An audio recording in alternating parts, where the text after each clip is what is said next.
3500 ஆண்டுகளுக்கு முன் எகிப்தியத்தில் ஃபேராவின் ஆட்சியின் கீழ் ராம்சேஸ் போன்ற நகரங்களை கட்டுவதில் அடிமைகள் கொடூரமான உழைப்பை சந்தித்தனர். அவர்கள் கொளுத்தும் வெயிலின் கீழ் அயராது உழைத்தனர். மேற்பார்வையாளரின் கடுமையான கோரிக்கைகளால் உடல்கள் உடைந்தன, சாட்டைகள் வெடித்தன. மறுக்கும் அடிமைகளின் குழந்தைகளை துடிக்க துடிக்க நைல் நதியில் கொன்றார்கள். ஒவ்வொரு நாளும் அவர்களுக்கு பயத்தில் ஒரு யுகம் போல கடந்தது. ஆனாலும் அடிமைகள் மத்தியில் நம்பிக்கையின் கிசுகிசுக்கள் கிளர்ந்தெழுந்தன. அவர்களை அடிமைத்தனத்திலிருந்து விடுவிக்கும் ஒரு தலைவரை சகுனங்கள் முன்னறிவித்தது. மோசஸ் அந்த தலைவராக உருவெடுத்து தனது மக்களை ஒடுக்குபவர்களின் மிருகத்தனத்திலிருந்து விடுதலையை நோக்கி அழைத்துச் சென்றார். Behold his mighty hand.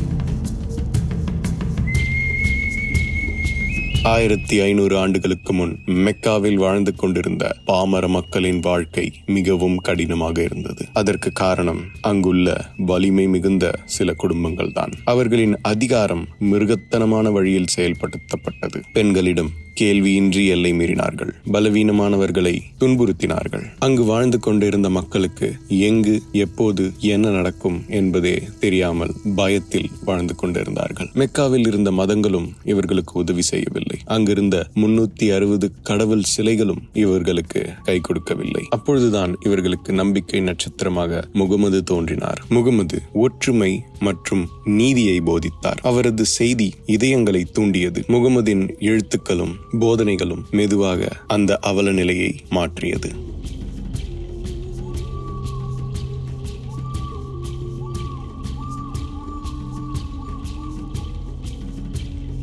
இந்தியாவில் சாதி அமைப்பு 2000 ஆண்டுகளுக்கும் மேலாக மக்களை அதன் பிடியில் வைத்திருந்தது, வைத்துக் கொண்டிருக்கிறது என்றும் சொல்லலாம். சமூகத்தில் சிறப்புரிமை மற்றும் ஒடுக்குமுறையின் கடுமையான படிநிலைகளாக பிரித்தது. அதிலும் குறிப்பாக தலித்துகளுக்கு அடிப்படை உரிமைகள் கூட மறுக்கப்பட்டது. பல அத்துமீறல்களை உயர் சாதியினர்கள் கொடூரமாக செய்தார்கள். ஜாதியினால் வரக்கூடிய அத்தனை கொடுமைகளும் அனுபவிக்கிற தலித் பெண்கள் தான், ஆண்களை விட. ஏன்னா எந்த ஒரு கலவரம்னாலும் சரி, அது ஜாதி கலவரமோ, அது கூலி உயர்வு கேட்டோ, அல்லது மத கலவரமோ, அல்லது நிலத்தை அபகரிக்கிறது, அந்த மாதிரி நிலத்துக்காக சண்டை போடுறது, எதுனாலுமே முதல்ல தாக்கப்படுறது தலித் பெண்களாக தான் இருக்கிறாங்க.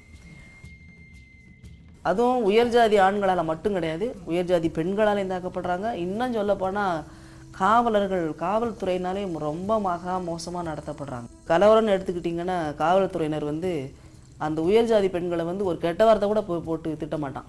ஆனால் தலித் பெண்கள் அப்படின்னு சொன்னால் இஷ்டத்துக்கு வாய்க்கு வந்தபடியெல்லாம் பேசுகிறாங்க. அப்போ இவங்க அந்த ஜாதியில் இருக்கிறதுனால தான் அந்த மாதிரி அசிங்கமான வார்த்தைகள் கேட்க வேண்டியிருக்குது. இந்த மாதிரி ஒரு பாலியல் பலாத்காரத்துக்கு கூட உட்படுத்தப்பட வேண்டிய நிலையில் இருக்கிறாங்க. ஜாதியை பற்றி பேசுவாங்க, அதாவது பல்ல பேல பரப்பேல அப்படின்லாம் பேசுவாங்க. ஆமாம், தண்ணி அவங்க வீட்டுல போய் தண்ணி தவிக்குதுன்னு கேட்டோம்னு சொன்னால் இப்படி இப்படி கையை காமிக்கணுங்க, அவங்க ஊற்றுவாங்க. பரமேஸ்வரா திரிபுரம் எரித்த தேவா, திரிபுரம் எரித்த தேவா, அபயம் அபயம் என்று அபயம் அபயம் என்று ஆயிரவதை கூச்சலிட இந்த ஆபத்துக்கு உதவாமல் தேவரெல்லாம் தான் போக, தேவரெல்லாம் தான் போக, அதிவிதியால் தெல்லாடை, அதிவிதியால் வெள்ளானை துதிக்கையில் ஜலத்தை வைத்து அரண்டபுரம் அழுகையிலே அப்போச்சனமே மேல்விழியா. இந்த அவலநிலை கிறிஸ்டியன் மிஷனரிஸின் வருகைக்கு பின் குறைந்தது. அவர்களை மதமாற்றம் செய்து சமத்துவத்தை நிலைநாட்டினர். கோவிலுக்கு கூட அனுமதி இல்லாத மக்களுக்கு அவர்களுக்கென்று ஆலயத்தை கொடுத்தார்கள். பின்பு அவர்கள் மருத்துவமனையும் கல்விக்கூடங்களையும் கட்டி ஓரளவுக்கு சமத்துவத்தை நிலைநாட்டினார்கள். இப்ப நம்ம பார்த்த எல்லா கதையிலுமே 3 விஷயம் அடிநாதமா இருக்கு. 1, தேவை.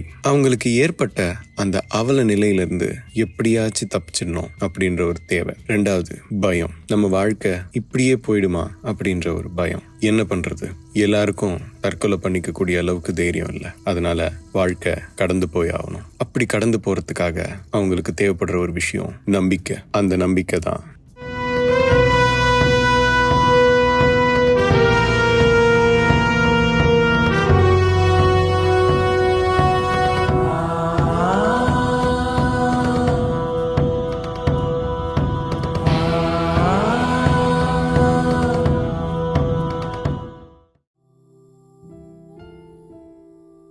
ஆப்பிரிக்கால இருக்கிற சவானியா காட்டுல ஒரு மூத்த பெண் யானையின் தலைமையில ஒரு யானை கூட்டம் குளத்துக்கிட்ட மேஞ்சின்னு இருந்துச்சுங்க. குட்டி யானைகள் விளையாடிட்டு இருந்துச்சுங்க. அதே சமயம் ஆண் யானைகள் தும்பிக்கையை ஆட்டி கொண்டு இருந்துச்சுங்க. அந்த இடமே ரொம்ப அமைதியா எந்த சலனமும் இல்லாம சாதாரணமா இருந்துச்சு. ஆனா சவானியா காடு எப்பவுமே பாதுகாப்பானது இல்ல. எப்போ என்ன நடக்கும்னு யாருக்குமே தெரியாது. கண் இமைக்கிற நேரத்துல எல்லாமே முடிஞ்சிடும். அப்ப திடீர்னு நலான்னு அழைக்கப்படுற ஒரு பெண் யானை மேய்ஞ்சிட்டு இருக்கிறத நிறுத்திடுச்சு. வீசுற காத்துல ஒரு ஆபத்து அவளுக்கு தெரிஞ்சிச்சு. அவளோட காதுகளை விரிச்சு சத்தத்தை துல்லியமா கேட்க ஆரம்பிச்சிட்டா. சிங்கங்கள் அவங்கள நெருங்கிட்டு வர்றத தெரிஞ்சுக்கிட்டா. உடனே நலா தும்பிக்கைய தூக்கி சத்தம் போட்டா.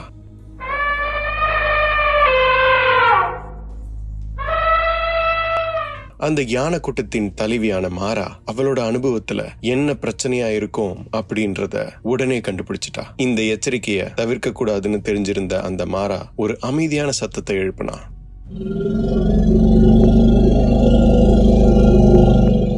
இது அந்த கூட்டத்துக்கு கொடுக்கிற வார்னிங் சிக்னல். உடனே யானைகள் மேய்ச்சல நிறுத்திடுச்சுங்க. சிங்கங்கள் பொதுவா குட்டிங்களை தான் தாக்கும். அதனால அந்த கூட்டத்துல இருந்த தாய் யானைகள் குட்டிகளை சுத்தி ஒரு கூட்டத்தை உருவாக்கிடுச்சுங்க. இந்த சிங்க கூட்டங்களுக்கு குறியே குட்டி யானை தான். அந்த குட்டி யானைய எப்படியாவது கூட்டத்தை விட்டு தனியே வர வைக்கிறது மட்டும்தான் அந்த சிங்கங்களோட ஒரே வாய். ஆனா யானைங்க வேகமா செயல்பட்டுச்சுங்க. மாரா கூட்டத்துக்கு முன்னாடி நின்னா அவளோட சேர்ந்து கூட்டத்துல இருந்த பெரிய யானைகளும் கூட்டத்தை சுத்தி நின்னுடுச்சுங்க. அசைக்க முடியாத ஒரு கோட்டையை உருவாக்குச்சுங்க. பயம் இருந்தாலும் யானைங்க ஒன்னா செயல்பட்டுச்சுங்க. அப்ப மாரா தும்பிக்கையை உயர்த்தி ஒரு பெரிய சத்தத்தை விடுறா. யானை கூட்டமும் அவளோட சார்ஜை ஃபாலோ பண்ணுதுங்க. சிங்கங்களுக்கு பின் வாங்கறது தவிர வேற வழியே இல்ல. யானை கூட்டமும் கொஞ்ச நேரம் கழிச்சு ஆபத்து விலகுனதுனால பழைய நிலைக்கு திரும்பிடுச்சுங்க. கூட்டத்தோட ஒற்றுமை தான் அதுங்களோட வலிமை. அந்த கூட்டத்தில் இருக்கிற ஒவ்வொரு யானையும் மற்ற யானைங்களை நம்பி இருக்குதுங்க. இந்த மாதிரி சம்பவம் அவங்க சந்திச்சது முதல் முறை இல்ல, கடைசி முறையும் இல்ல. நீங்க ஒரு விஷயம் கவனிச்சீங்களா?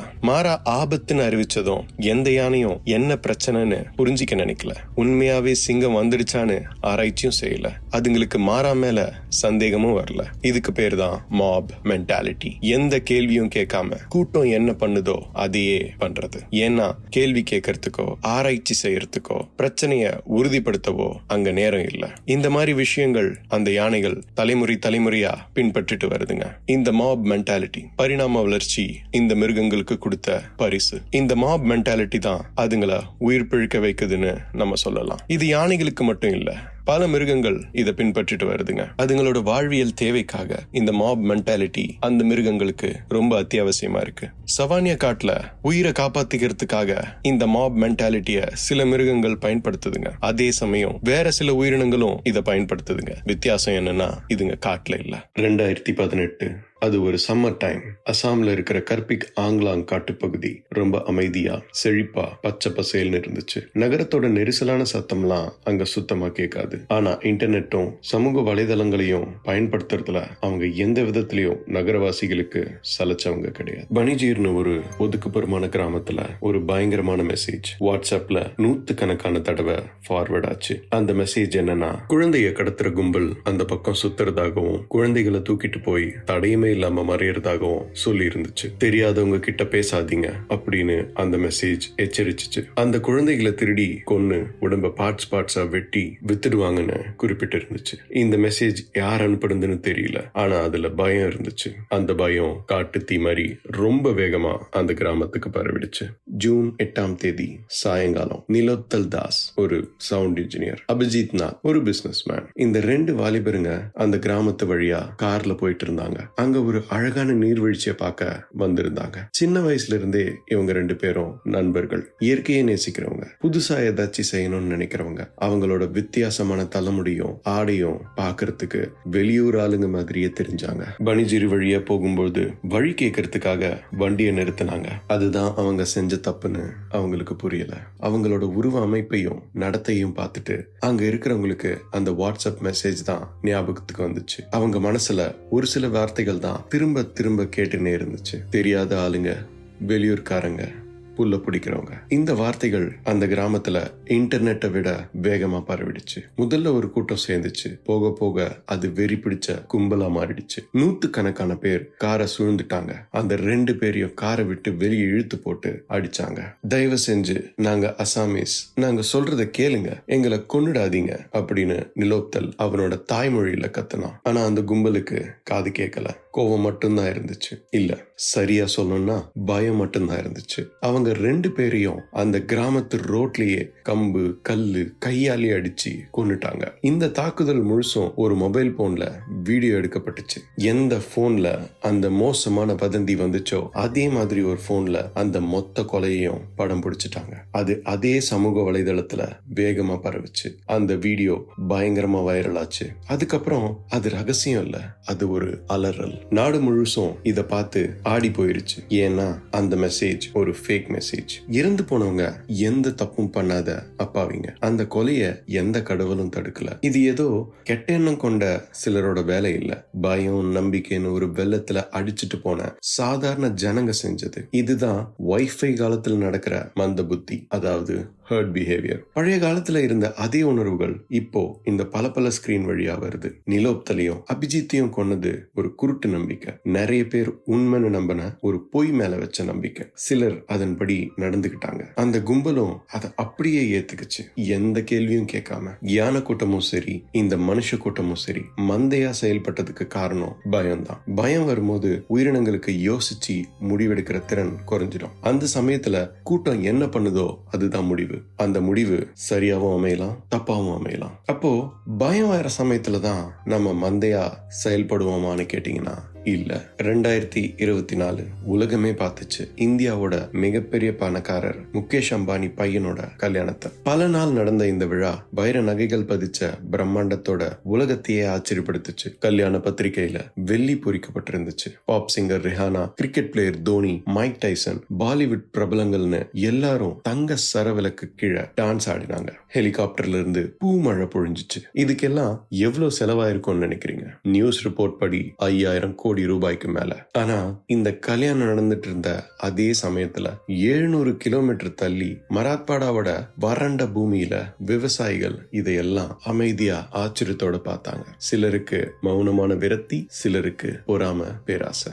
ஏன்னா இந்தியால கல்யாணம்ன்றது வெறும் ஒரு கொண்டாட்டம் மட்டும் இல்ல, அது ஒரு ஸ்டேட்மெண்ட். கௌரவம், அந்தஸ்து, பிரஸ்டீஜ், அடையாளம் எல்லாத்தையும் சொல்றது. அந்த ஸ்டேட்மெண்ட் வைரல் ஆகிற இன்ஸ்டாகிராம் கிளிப்ஸ்லயும் ஃபார்வர்ட் ஆகிற கல்யாண ரீல்ஸ்லயும் நாளுக்கு நாள் இன்னும் காஸ்ட்லி ஆகிட்டே போகுது. லாத்தூர் பக்கத்துல ஒரு சின்ன கிராமத்துல ராம்ராவ்னு ஒரு விவசாயி 10 வருஷமா அவருக்கு விவசாயம் சரியா போல. மழை கம்மியா இருந்துச்சு, நிலம் அவரை கைவிட்டுடுச்சு. ஆனா சடங்குகள் பிடியில சிக்கிட்டு இருக்க இந்த சமூகம் அவரை விடல.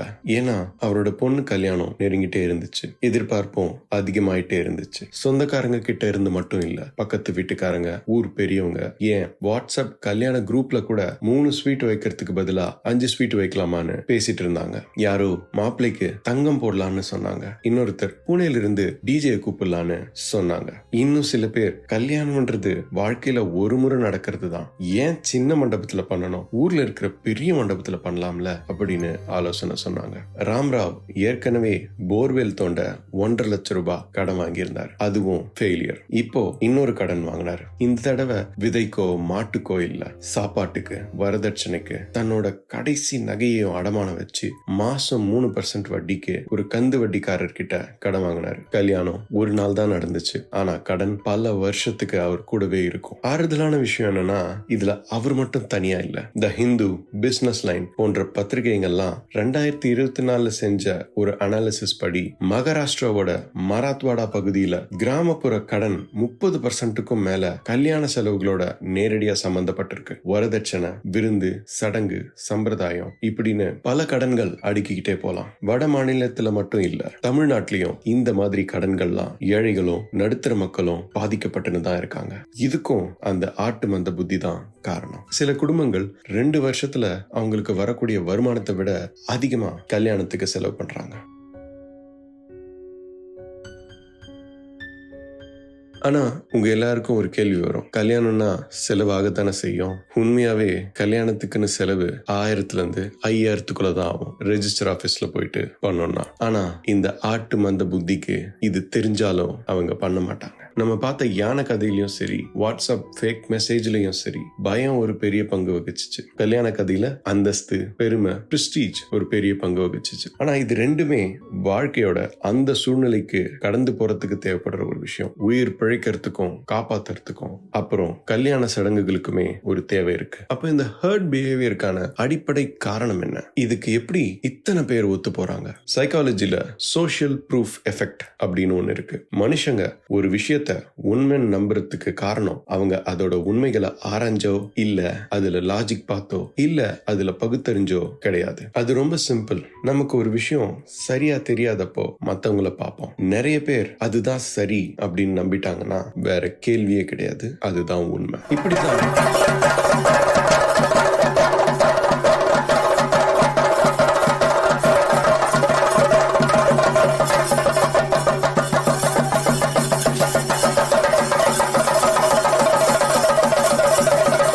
இப்படிதான் மந்தை மனப்பான்மை ஆரம்பிக்குது. கண்மூடித்தனமான முட்டாள்தனத்தால இல்ல, அழகான இயல்பான புத்திசாலித்தனத்தால தான் இது ஆரம்பிக்குது. எரியிற காட்டுல சில மிருகங்க ஒரு பக்கம் ஓட ஆரம்பிச்சா மத்ததும் பின்னாடியே போகும். அது முட்டாள்தனம் இல்ல, தயங்கனா சாவு நிச்சயம்ன்றதுனால. நம்ம முன்னோர்களும் அப்படிதான் ஆபத்து நேரத்துல தன்னோட காட்டுவாசி கூட்டத்தை பார்த்து அந்த கூட்டம் என்ன பண்ணுதோ அதையே எல்லாரும் பண்ணாங்க. இப்போ அந்த எரியிற காட்டை வேலையில்லா திண்டாட்டம், வியாதி, குடும்ப சண்டை, மன உளைச்சல், பண கஷ்டம், நவீன உலகத்தோட பிரச்சனைகளால மாத்தி பாருங்க, உங்களுக்கு ஒரே மாதிரி தான் தெரியும். அப்போ அந்த காட்டுவாசி கூட்டம் அது உங்க பக்கத்து வீட்டுக்காரங்க, உங்க சொந்தக்காரங்க, உங்க வாட்ஸ்அப் குரூப், உங்க இன்ஸ்டாகிராம் ஃபீடு, இதெல்லாம் தான். இந்த சோஷியல் ப்ரூஃப் எஃபெக்டையும் தாண்டி இன்னொரு காரணம் இருக்கு. சேலம் மாவட்டத்துல ஒரு கிராமத்துல ஒரு குடும்பம் ஊர்ல நடந்த ஐயனார் கோயில் திருவிழாக்கு போகல. இது நம்பிக்கை சம்பந்தப்பட்ட விஷயம் இல்ல, அவங்க வீட்டுல ஒரு துக்க சம்பவம் நடந்துச்சு, அதனால அவங்க போல. ஆனா கொஞ்ச நாள்லயே என்னென்னமோ பேச ஆரம்பிச்சுட்டாங்க. அவங்க சாமிக்கு மரியாதை கொடுக்கல, அவங்க சாமியை கோவப்படுத்திட்டாங்க, இந்த மாதிரி எல்லாம் பேச ஆரம்பிச்சுட்டாங்க. அதுக்கப்புறம் ஜனங்க பயிர் விளையாததுக்கு காரணம் இவங்க அதுல கலந்துக்காதுதான் அப்படின்னு குறை சொல்ல ஆரம்பிச்சுட்டாங்க. பல மாசத்துக்கு அவங்கள ஊர்ல இருந்து ஒதுக்கி வச்சுட்டாங்க. ரொம்ப நாள் கழிச்சு அவங்க திரும்பவும் கோயிலுக்கு போனாங்க. பக்தியால இல்ல, பயத்தால. மனுஷங்க கூட்டமா வாழ பழகிட்டாங்க. கூட்டத்துல இருந்து விலகி இருந்தா அது ஆபத்து.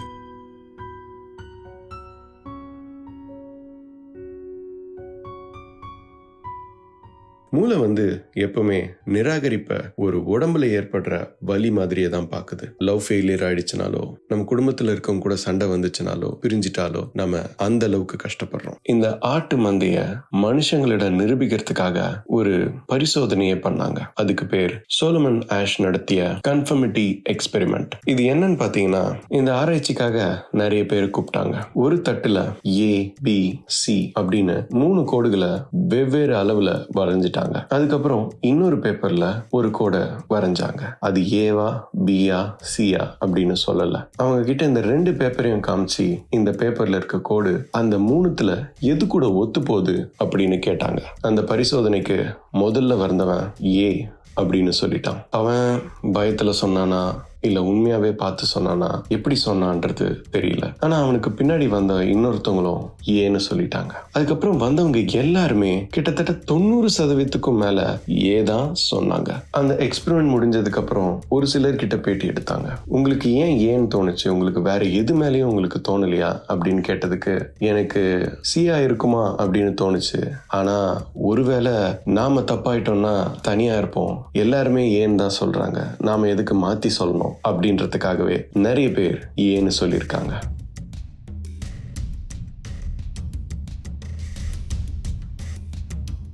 இதுதான் அந்த எக்ஸ்பெரிமெண்ட். அப்ப இந்த ஹர்ட் பிஹேவியர் தான் கடவுள் உருவானதுக்கு காரணமா அப்படின்னு கேட்டீங்கன்னா இல்ல. இது கடவுள் வழிபடுறதுக்கான காரணமா வேணா இருக்கலாமே தவிர கடவுள் உருவானதுக்கான காரணம் இல்ல. அப்ப கடவுள் உருவானதுக்கான காரணம், நம்ம இப்ப பார்த்த எல்லா கதையிலுமே பாத்தீங்கன்னா ஒரு முக்கியமான கதாபாத்திரம் இருக்கும்.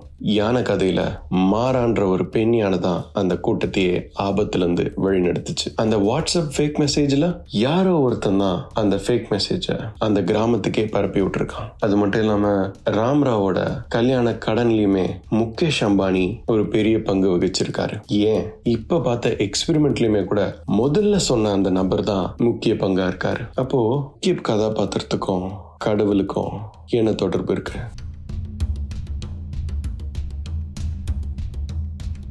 நீங்களும் கண்டிப்பா உங்க வாழ்க்கையில இந்த மாதிரி ஏன் எதுக்குன்னே தெரியாம எல்லாரும் செய்யறாங்க அப்படின்னு சொல்லிட்டு பண்ற மாதிரி உங்க குடும்பத்துல இருக்கவங்களோ உங்க சொந்தக்காரங்களோ இல்ல உங்க ஃப்ரெண்ட்ஸோ பண்றத பார்த்திருப்பீங்க. அதுல உங்களுக்கு ரொம்பவும் விசித்திரமாவும் இதெல்லாம் பண்ணுவாங்களா அப்படின்ற மாதிரி விஷயங்களையும் கமெண்ட் செக்ஷன்ல போடுங்க, நாம அதை தெரிஞ்சுக்கலாம்.